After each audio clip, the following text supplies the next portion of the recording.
Halo teman-teman semua, selamat datang di kelas akuntansi. Belajar akuntansi mudah dan menyenangkan.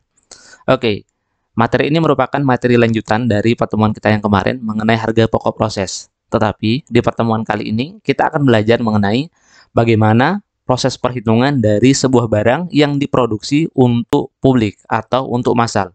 Oke, karena pada dasarnya harga pokok proses merupakan sebuah perhitungan yang digunakan untuk menghitung barang atau jasa yang diproduksi untuk keperluan orang banyak atau untuk keperluan massal. Oke, jadi kita akan mulai dengan bagaimana contoh perhitungan dari harga pokok proses. Pada dasarnya mungkin teman-teman sudah belajar dari pertemuan-pertemuan sebelumnya mengenai bagaimana sistem perhitungan dari sebuah barang yang diproduksi oleh sebuah perusahaan. Nah, untuk kali ini kita akan coba menjawab bagaimana siklus dari biaya yang dikeluarkan oleh perusahaan dalam memproduksi sebuah barang. Saya mulai dari contoh 1. PT Roy yang memproduksi barang X mempunyai sebuah departemen produksi. Pada akhir bulan bagian akuntansi biaya membuat laporan harga pokok produksi bulan yang bersangkutan. Nah, berdasarkan dari hal itu, berikut ini informasi biaya produksi bulan Januari 2021. Pertama, pemakaian untuk bahan baku sebesar 60.000. Kemudian yang kedua, pembayaran tenaga kerja 58.000. Dan yang ketiga adalah biaya overhead pabrik sebesar 29.000 yang dibebankan. Jadi total biaya yang dikeluarkan untuk kegiatan produksi pada bulan Januari 2021 sebesar 147.000. Oke.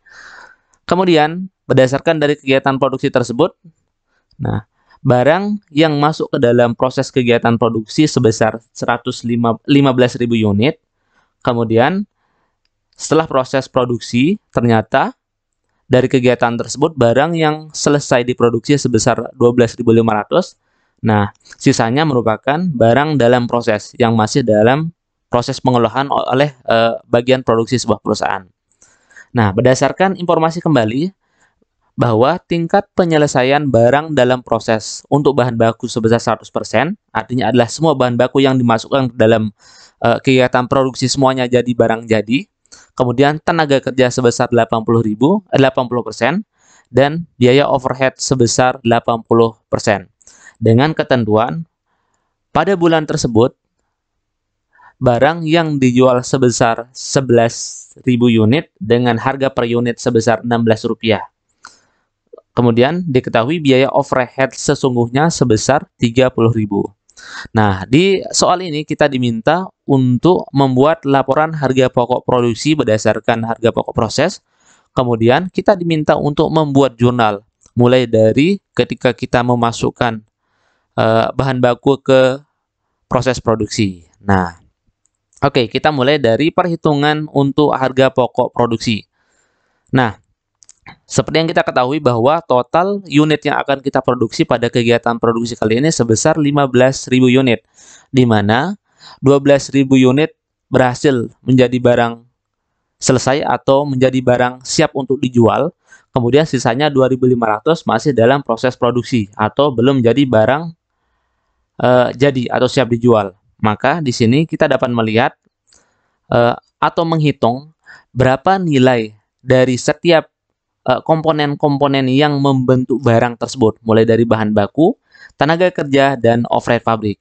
Caranya adalah teman-teman hanya membagi berapa total biaya bahan baku dibagi dengan total unit yang diproduksi.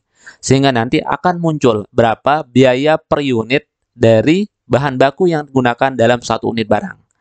Contoh, misalkan bahan baku yang kita ketahui sebesar 60.000, kemudian kita bagi dengan 15.000, yaitu jumlah unit yang kita produksi, sehingga nanti akan muncul berapa alokasi bahan baku dalam setiap unit barang yang diproduksi oleh sebuah perusahaan. Kemudian selanjutnya caranya sama untuk menghitung tenaga kerja dan overhead pabrik. Nah, pada tenaga kerja, nilai atau biaya yang dikeluarkan untuk upah atau tenaga kerja dalam proses produksi sebesar 58.000. Teman-teman tinggal bagi dengan 15.000 unit untuk melihat berapa alokasi dari biaya tenaga kerja per unit produksi. Oke, kebetulan di sini nilainya adalah 4. Sebenarnya 3 komaan ya teman-teman, tapi karena dibulatkan maka saya tulis 4. Kemudian ada biaya overhead pabrik. Cara menghitungnya sama, yaitu dengan membagi total biaya overhead pabrik dengan unit produksi.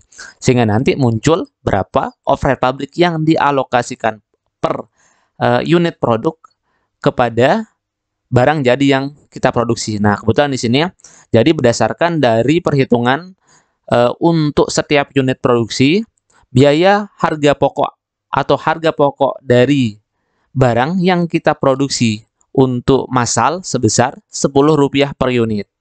Oke, caranya dengan menambahkan total biaya per unit dari bahan baku, tenaga kerja, dan overhead pabrik, yaitu 4 ditambah dengan 4 ditambah dengan 2.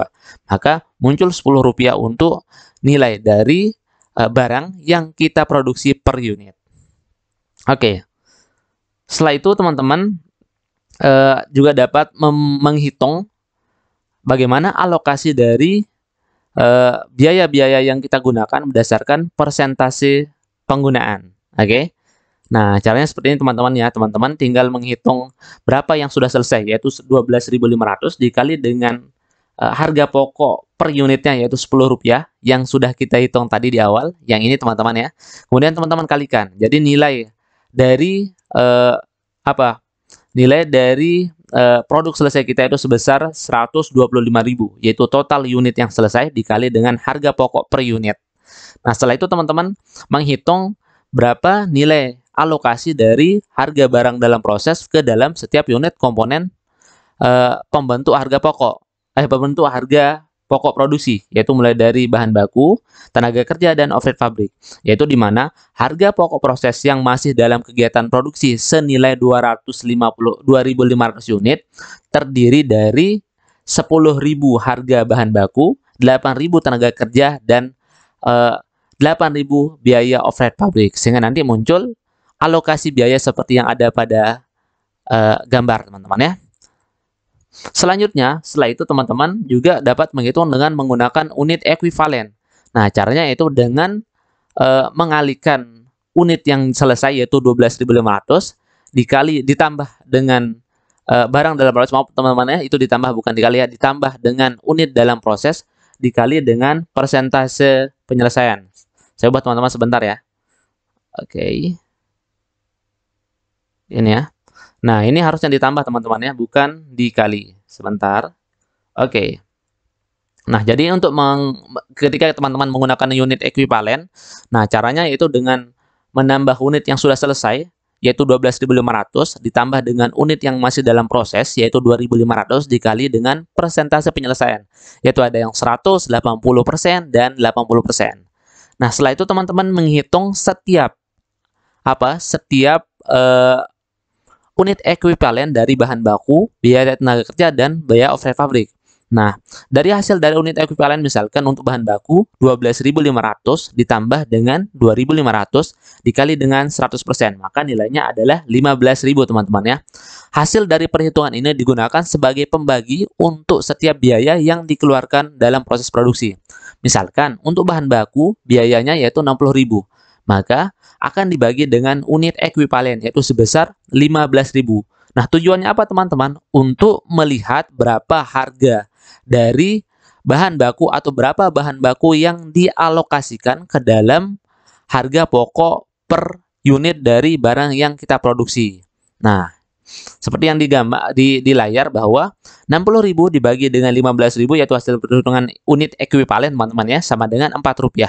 Jadi Rp4 ini merupakan harga atau biaya bahan baku yang kita alokasikan per unit barang yang kita produksi.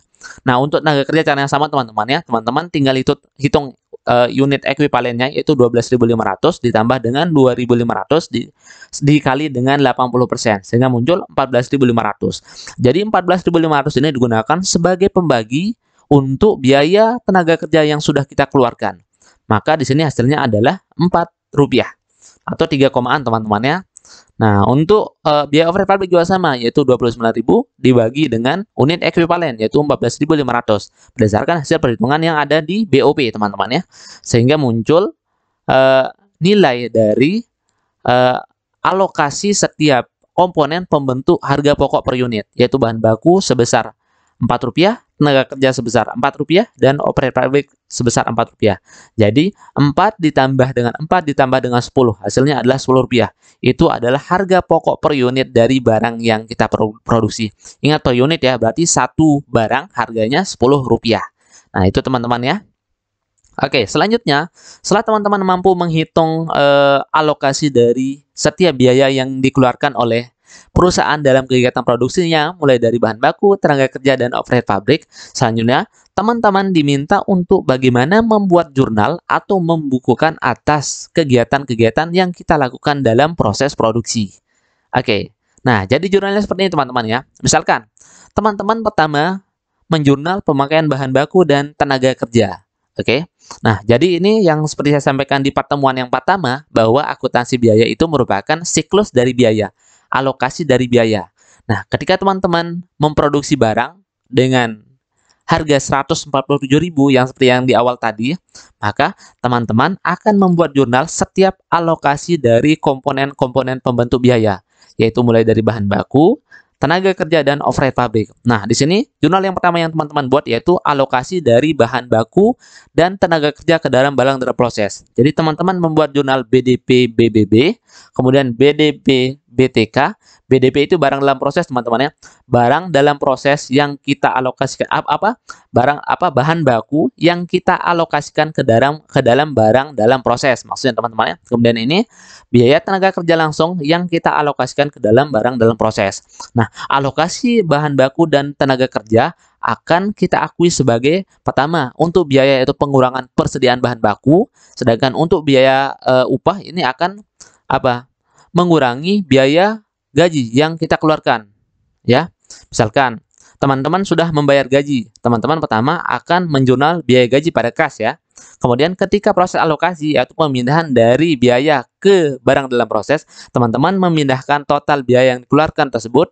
Kemudian secara otomatis biaya berkurang ya. Makanya nilai di sini biaya posisinya dikredit teman-teman ya. Karena nilai biaya yang kita keluarkan di awal berkurang, dialokasikan ke dalam barang dalam proses. Seperti itu teman-teman ya. Kemudian teman-teman mencatat biaya overhead pabrik yang dibebankan. Nah, ini proses kerjanya sama teman-teman dengan proses yang tadi.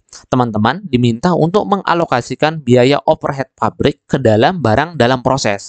Nah, ketika teman-teman membayar biaya overhead di awal, teman-teman akan mencatat beban overhead pabrik atau biaya overhead pabrik ke dalam pengurangan kas, biaya overhead pabrik pada kas ya. Kemudian selanjutnya ketika proses alokasi, teman-teman memindahkan biaya overhead ke dalam barang dalam proses. Sehingga pada kondisi ini biaya overhead pabrik berkurang kan, sehingga posisi yang di sini dikredit. Nah, dipindahkan ke barang dalam proses. Nah, nilainya berapa? Nilainya ada 29.000 sesuai dengan soal yang di awal. Nilai dari biaya overhead pabrik yang dibebankan. Kemudian teman-teman juga mencatat biaya overhead pabrik sesungguhnya. Nah, caranya sama. Teman-teman dengan tinggal menjurnal BOP sesungguhnya. Nah, ini proses alokasi biaya teman-teman ya. Ketika kita mengeluarkan. Nah, lawannya adalah macam-macam kredit. Nah, atau pengeluaran-pengeluaran yang lain selain bahan baku dan biaya tenaga kerja. Selanjutnya, teman-teman memindahkan BOP sesungguhnya ke dalam BOP yang dibebankan. Nah, sesuai dengan alokasi pembebanan ya. Tinggal di jurnal seperti ini aja. Nah, jadi ini nanti yang dibalik ketika mengalokasikan ke barang dalam proses. Nilainya berapa? Nilainya adalah 29.000. Nah, setelah itu teman-teman akan mencatat produk yang selesai. Ingat perhitungan kita di awal bahwa produk yang selesai itu nilainya adalah 12.500 dikali dengan 10.000. Oke, sesuai dengan nilai dari harga pokok per unit. Teman-teman tinggal mengalihkan 12.500 dikali dengan 10.000, maka hasilnya adalah 125.000. Di mana 125.000 ini merupakan nilai dari barang yang sudah selesai, yaitu yang nilai yang 12.500. Kemudian persediaan barang dalam proses. Jadi persediaan barang dalam proses yang tadi yang sudah kita hitung nilainya adalah 2.500. Oke, 2.500 ini merupakan harga yang masih atau barang yang masih diproduksi dengan harga Rp10 per unit. Teman-teman tinggal kalikan. Oke. Oh, mohon maaf, bukan. Ini dialokasikan dulu ya, sesuai dengan berapa nilai. Ada yang 100%, 80%, dan 80%. Nah, perhitungan yang ini teman-teman ya. Perhitungan yang ini. Oke. Nah, ini. Oke, perhitungan yang ini. Nah, itu dari sumber untuk angka yang 22.000 pada jurnal yang ini. Oke, pada jurnal yang ini teman-teman ya. Kemudian setelah itu teman-teman mengurangi barang yang ada dalam proses. Nah, seperti yang saya sampaikan tadi, nah kita memindahkan barang yang dalam proses ke barang dalam jadi. Sehingga nanti teman-teman akan mengurangi nilai-nilai bahan baku, nilai biaya tenaga kerja, nilai BOP yang ada dalam barang dalam proses ke dalam persediaan barang produksi. Nah, dari proses pemindahan ini nanti akan dialokasikan ke dalam barang jadi dan barang dalam proses, persediaan barang dalam proses. Seperti itu teman-teman ya. Nah, jadi ini jurnalnya ya, teman-teman tinggal buat seperti ini nanti ketika mengalokasikan barang dalam proses ke dalam barang jadi atau proses pemindahan, seperti itu teman-teman. Oke, selanjutnya tadi di soal juga kita menjual barang jadi sebesar 11.000 dengan harga Rp16, maka teman-teman akan mencatat penjualan, jurnal penjualan teman-teman ya. Pada saat itu, teman-teman akan mencatat piutang dagang apabila penjualannya secara kredit dan kas apabila penjualan secara tunai. Maka kreditnya adalah penjualan teman-teman ya. Jadi penjualan itu diperoleh dari angka 11.000 dikali dengan Rp16. Itu adalah nilai dari harga jual yang kita jual ke pelanggan. Selanjutnya, akibat dari proses itu ada pengurangan persediaan kan teman-teman ya. Nah, ingat HPP nilainya adalah Rp10. Nah, caranya menghitungnya adalah 11.000 dikali dengan Rp10 sesuai dengan harga produksi kita. Nah, jurnalnya ada HPP pada persediaan barang jadi. Oke, jadi tujuannya ini adalah untuk mengurangi nilai persediaan kita yang ada pada gudang, teman-teman ya. Caranya adalah HPP di debit sebesar 110.000 yaitu 11.000 dikali dengan 10.000 dan persediaan pada kredit. Ini adalah mengurangi nilai persediaan kita di gudang. Oke, itu teman-teman ya. Jadi itu cara menghitung harga pokok proses dan cara menjurnalnya teman-teman ya. Mulai dari alokasi per komponen pembentuk harga pokok barang dan setelah itu kita akan menjurnal berdasarkan hasil perhitungan kita di awal tadi. Terima kasih teman-teman yang sudah menonton video ini. Jangan lupa like, komen, dan subscribe. Semoga videonya bermanfaat. Terima kasih. Assalamualaikum warahmatullahi wabarakatuh.